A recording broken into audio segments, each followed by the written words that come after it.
প্রথমবার আমি এত বড় কালী ঠাকুর কাছ থেকে দেখলাম। নমস্কার সবাইকে, আমি সুস্মিতা। আমি আবারও চলে এসেছি নতুন একটি ভিডিও নিয়ে। আজকে দেখো বিকেল বিকেল কিন্তু রেডি হয়ে গেছি। এখন যাব একটা কাকু বাড়িতে, সেখানে আছে কালী পুজো। আমি আর আমার বুনুই কিন্তু যাব। তো বাড়ি থেকে কিন্তু টোটো পেয়ে গিয়েছি। আর দেখো যাওয়ার সময় রাস্তা দেখতে পেলাম চড়কের, মানে হলো চড়ক ঠাকুর স্নান করাতে নিয়ে যাচ্ছে। তো দেখো এরপর কিন্তু চলে আসলাম আমরা দোকানে। এখন কিন্তু ভালোই গরম পড়ে গেছে, তাই কিন্তু এখানে একটা মাজা খেয়ে নিলাম। এরপর একটা পাশের দোকানে চলে গেলাম, সেখান থেকে কয়েক রকমের চকলেট নিয়ে নিচ্ছি, কারণ যেহেতু কাকু বাড়িটাতে একটা ছোট্ট বোনও আছে তারই জন্য। তো দেখো চকলেট নেওয়া কিন্তু আমাদের হয়ে গেছে। চকলেট নেওয়া হয়ে গেলে এবার কিন্তু আমরা চলে যাব সেই কাকু বাড়িতে। আমরা কিন্তু চলে এসেছি কাকু বাড়িতে। এসে কিন্তু প্রচন্ড গরম লাগছিল, তাই কিন্তু সব ড্রেসগুলো আমরা চেঞ্জ করে নিচ্ছি। দেখো আস্তে না আস্তে সেই বুনুটা কিন্তু আমাদেরকে তার নাচ দেখাতে শুরু করে দিয়েছে।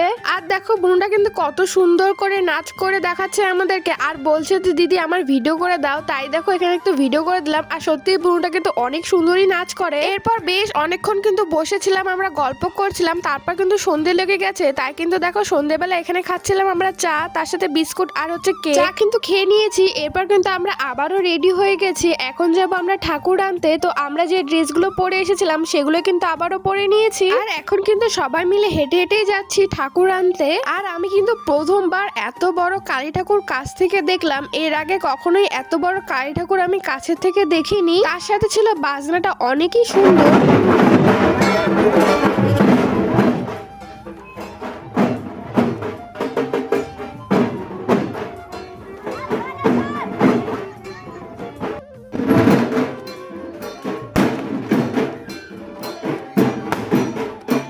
তো দেখো এখানে কিন্তু ঠাকুরটাকে নিয়ে যাওয়ার সময় প্রচন্ড বোম ফাটানো হচ্ছিল, তার সাথে কিন্তু সবাই মিলে নাচ করছিল। আর দেখো ঠাকুরটা দেখতে কিন্তু অনেকটাই মিষ্টি। তো আমরা কিন্তু ঠাকুর নিয়ে চলে এসেছি। এরপরে কিন্তু খিদে পেয়ে গিয়েছিল, তাই কিন্তু খাওয়া দাওয়াটা করে নিলাম। খাওয়া দাওয়া করে কিন্তু আমরা বসেছিলাম। আর পুজো শুরু হতে অনেকটাই লেট ছিল, তাই কিন্তু আমাদের ঘুম পেয়ে গিয়েছিল, তাই কিন্তু ঘুমিয়ে পড়েছি। আমরা কিন্তু আর পুজো দেখতে পারিনি। এরপর পরের দিন সকাল সকাল ঘুম থেকে উঠে পড়েছি, কারণ আমাকে যেতে হবে আজকে স্কুলে। তাই কিন্তু সকাল সকাল ঘুম থেকে উঠে বেরিয়ে পড়েছি। এখন আমাকে তাড়াতাড়ি করে যেতে হবে বাড়িতে, তারপর কিন্তু বাড়ি থেকে রেডি হয়ে আবার আমাকে আসতে হবে স্কুলে। দেখো সেই কাকু বাড়ি থেকে বেরিয়ে কিছুটা রাস্তা হাঁটার পরে কিন্তু আমরা টোটো পেয়ে গিয়েছি। এরপর কিন্তু টোটো করে আমরা চলে এসেছি এনজেপি। দেখো প্রথমবার আমি এত সকাল সকাল মার্কেট দিয়ে আসলাম। যাই হোক দেখো এনজেপি কিন্তু পার করে নিয়েছি হেঁটে হেঁটে। তারপর কিন্তু টোটো করে আমরা আবারও চলে এসেছি বাড়িতে এসে কোনো রকমে খাওয়া দাওয়া করে রেডি হয়ে গেছি। এখন যাবো আমি স্কুলে। তো টাটা, আজকের মতো ভিডিওটা এই পর্যন্তই। তোমাদের ভিডিওটা